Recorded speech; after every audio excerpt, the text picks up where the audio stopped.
All right, today we're going to talk about a little bit about fisheyes, the proper way to prep any epoxy coating is to clean before you sand. So what we want to do, any epoxy when it cures leaves an amine oxide, which is going to or can create fisheyes in the next coat. So what we're going to do is take some water, it's water soluble, and we're going to wipe this down thoroughly with a damp paper towel. We're not going to use rags because rags can have residual soap or detergents left in them, which is going to redeposit contaminants on there. So we've got all the amine oxides off with our water. Next, we use acetone. It's a good idea, just a safety measure, to use a little acetone. And with the acetone, we're going to do a wipe down, then a wipe off, just very quickly. It doesn't have a chance to redeposit. Now that's squeaky clean. We don't want to touch that with our hands. There's oil on our hands, but now we're ready to sand.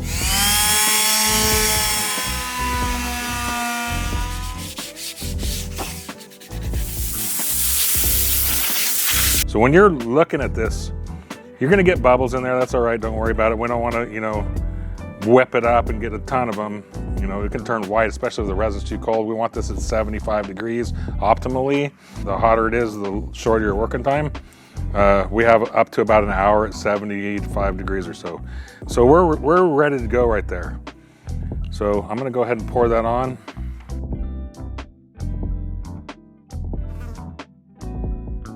I'm just gonna use my hand on this one. Kind of spread it out.